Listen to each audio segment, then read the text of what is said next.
Porque voy a volver a ver a mi niña muy pronto, entonces no estoy nada agobiado, estoy muy tranquilo, por favor. Si me dejáis paso. ¿Por qué estás aquí? Cuéntanos. Es por la custodia de tu hija, Ilia. Por favor, tenemos que pasar. Espera, Ilia. Pero por favor, Nieto, ¿tú pero estás por como un favor. descanso? ¿Cómo estás tú también, personalmente? ¿Cómo te encuentras tú? ¿Cómo te encuentras, Ilia? Cuando salga, tal vez. ¿Cuál es tu prioridad ahora mismo, Ilia? Mi prioridad es mi hija, mis hijos, mi familia, esa es mi prioridad. Is it publicly? There's like a divorce. Oh, yeah. Well, she's taking photos with rappers and shit, putting it on Instagram. No. Yeah. They try to put a fucking knife right in your spirit. This is the mother of your children, and this lady is a monster. There's a lot of ladies like that because you hooked up with a guy who's an incredibly special human being. You not just a UFC world champion, but a 2-division world champion superstar who the whole world wants to see, and you're his wife. So you're like, oh, look at me. And then he doesn't want to be with you anymore. Well, I'm gonna take you down. Reputation destruction. That's what they really are experts in. Ilia Topuria has finally broken his silence. While he hasn't shared every detail, what he has revealed is already sending shockwaves through the UFC. After weeks of rumors, speculation, and quiet from his side regarding his divorce drama, Ilia has made it clear that this isn't the end of his career. It's simply a pause, and that pause could be making him more dangerous than ever. Actually, I met my wife in Miami. Really? Yeah, she was living there. Damn. Who says you can't meet your wife in Miami? But you can find your wife in any place in the world. You hear that? Put that on Only in Date on Instagram. You can meet your wife in Miami. Alright, let's Put it on Only in Date. It's hilarious. every year. But why are you saying that? Huh? Why are you saying that? Everyone says that. Because you go to the party and this is the only place Yeah. you see. Like you don't know the another part of Miami of people that just they want. normal. Yeah. Best place to work out too, Miami, because you can just walk outside and run the water. Genuine title. The people who say it's not a genuine title have never won a title in life. Yeah, people keep saying, "Oh, you're probably gonna end up like Tom when you win it. It'll get upgraded." And Why would that happen though? because people are saying Ilia's not gonna be back for at least a year. I don't know, lad. I want to show everyone that I can beat him, but at the same time, if I have me waiting like Tom was waiting for John, then no, just vacate, lad, and let the division crack on. I think it should be Paddy and Ilia. I think that's the biggest fight in MMA. My belief through the headlines is that Ilia was walking away from the UFC championship belt, thus elevating Justin Gaethje and Paddy Pimblett to undisputed title. Now, once I dug into this, I can't quite recall why I thought it in the first place. I mean, once I dug into it, there was nothing in the article that said that Paddy and Justin was going to be undisputed, or that the UFC was accepting, or that Ilia was surrendering a belt back. And I was talking with Daniel Cormier. Daniel's always got the inside scoop. It's like, hey Daniel, you just got back from calling this event. What is going on there? Is Justin and Paddy moved up? And Daniel said no.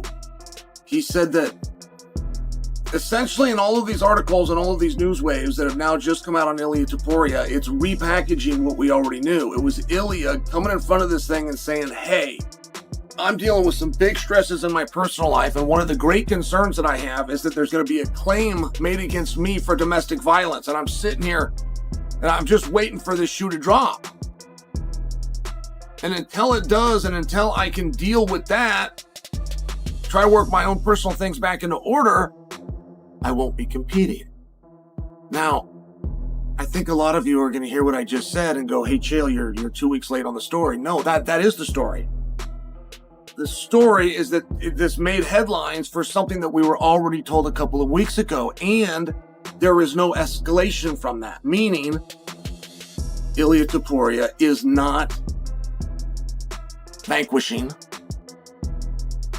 or having stripped from him the title. Topuria hasn't shared the messy details publicly. No long statements, no online back and forth. But that silence speaks volumes. Fighters rarely step away at the peak of their momentum unless something serious is going on behind the scenes. In Ilia's case, it's evident his focus has shifted to his family and handling real-life matters before returning to the octagon. But here's where it gets interesting.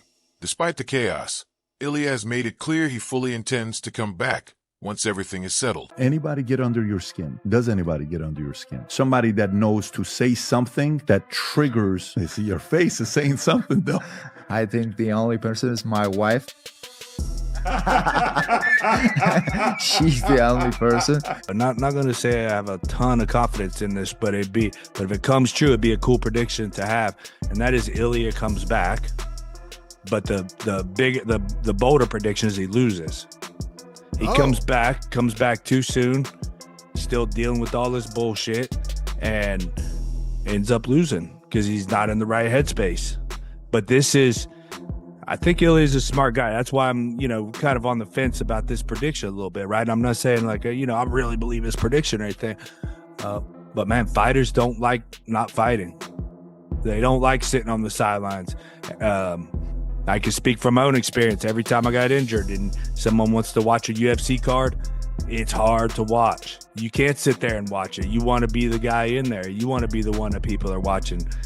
And I think he's going to have that. He's healthy. He's not, it's obviously he's dealing with some pretty heavy shit, but he's healthy. He wants to come back and compete and fight. And I think he'll end up breaking to that, and he'll end up coming back. But it's not going to be a good time, and he's going to be dealing with shit. And,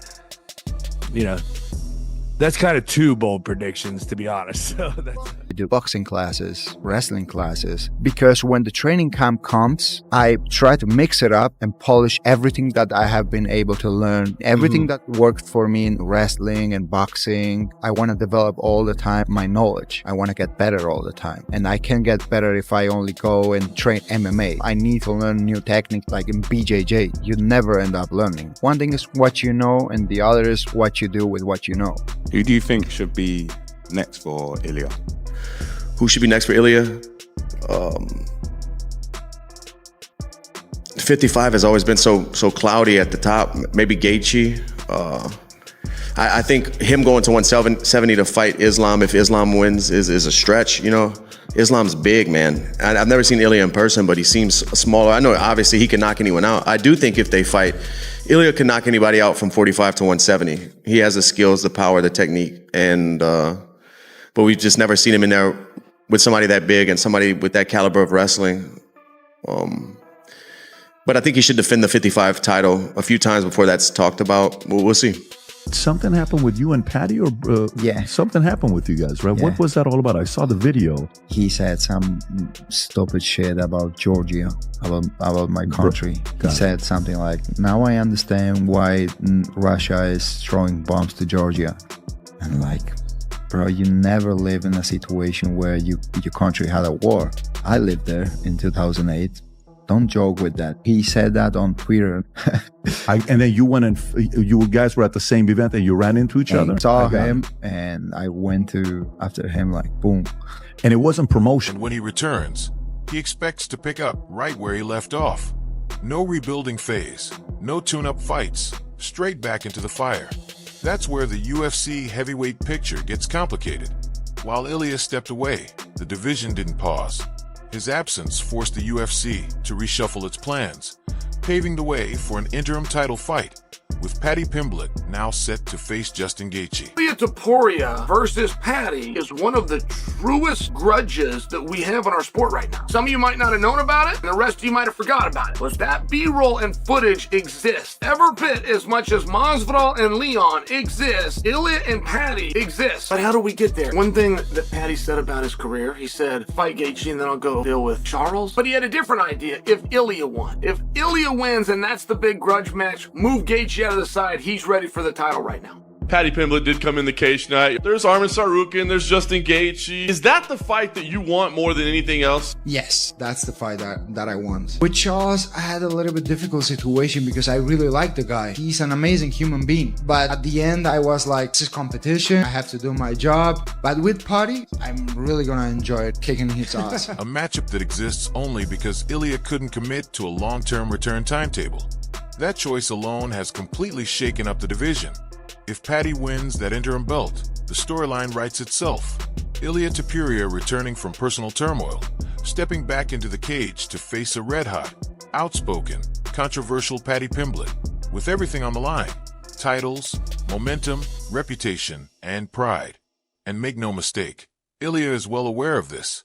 While he hasn't said it outright, everything in his recent comments suggests he's watching closely. I want that blonde, that Paddy. People mention me to stay relevant, lad, so I don't care. I was walking into the hotel and I saw him. I threw the bottle to his face. I gave him a proper right hand. Speak English for the people, lad. Shut up. You in English, y que te en español. You little f***. Go and sit back down. He's not ranked. He has just a one fight in the UFC. He's nobody. But I want to fight. He uses my fame, my publicity, and tries to feed off it because no one cares about his life. For sure, he needs to win one more fight. If he wins the fight, he can fight for the title. I will give him the opportunity to fight for the title because we have a history behind. So it's going to be a massive fight. You're a little Shut up. If not, I'm going to stand up and I'm going to crash your face right here.